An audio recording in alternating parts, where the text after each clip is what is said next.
तरफ से। राधे राधे। राधे राधे महाराज जी। महाराज जी, प्रत्येक घटना ईश्वर की इच्छा से घटित होती है, तो साधना, प्रयास और पुरुषार्थ का इच्छा, प्रत्येक घटना ईश्वर की इच्छा से घटित नहीं होती, अपने कर्मों के परिणाम से घटित होती है। ईश्वर ने विधान रच दिया है,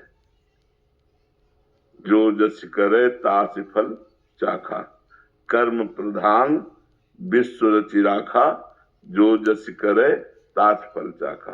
कर्मों के आधार पर विश्व की रचना की है। अब आप अच्छे कर्म करोगे तो अच्छी घटना घटेगी, बुरे कर्म करोगे तो बुरी घटना घटेगी। भगवान की तरफ से घटना तो तब घटती है जब किसी भगवत प्रेमी महात्मा का या भजन का प्रभाव प्रकट होता है, तब भगवान की तरफ से, नहीं तो अपने कर्मों का ही जाल होता है। तो जो कि हम फिर नवीन कर्म क्यों करें, तो पूर्व प्रारब्ध हमें सुख और दुख देगा। हमें सुख और दुख से ऊपर उठकर परमानंद में निमग्न होना है, तो हमें भजन रूपी नवीन कर्म करना है, परोपकार रूपी नवीन कर्म करना है। गंदे आचरणों का त्याग करके अच्छे आचरण हमें करने हैं। ये हमें करने के लिए मनुष्य जीवन मिला है। भगवान केवल न्यायाधीश है, वो न्याय करते हैं, जो हम कर्म करते हैं उसका फल वो देते हैं। हाँ, जब हम शरण में हो जाते हैं तब अलग विधान चालू हो जाता है। फिर कर्मों का नाश करके भगवान उसे मोक्ष देते हैं, भगवान अपने पास बुला लेते हैं, भगवान उसे प्रेम देते हैं।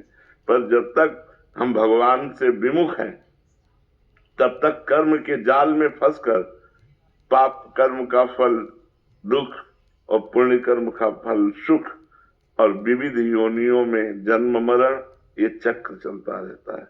इसी चक्र को रोकने के लिए भगवान ने कृपा करके हमें मनुष्य शरीर दिया है।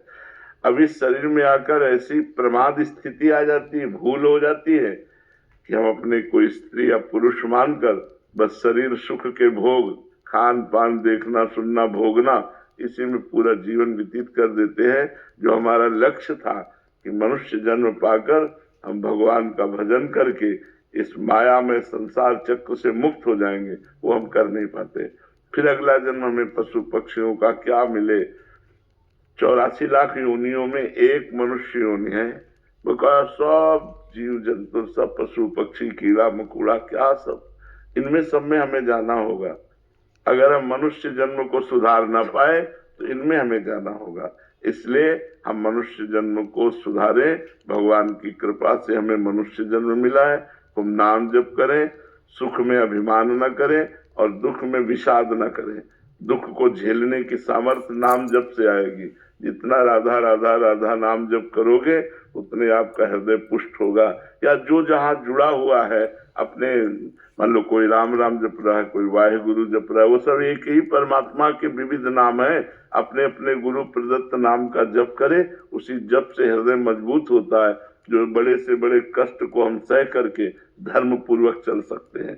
इसलिए नाम जप करो। भगवान किसी के प्रति कभी भी कोई अन्याय नहीं करते, या भगवान कभी किसी के प्रति कोई घटना नहीं घटाते। हमारे कर्म ही घटना घटाते हैं, सुखद या दुखद। भगवान का एक अलग डिपार्टमेंट होता है, शरणागति। जब हम भगवान के शरण में हो जाते हैं तो भगवान पक्षपात कर लेते हैं, हमारे सारे कर्मों को मिटा करके मुक्त कर देते हैं, मोक्ष प्रदान करते हैं या प्रेम प्रदान करते हैं।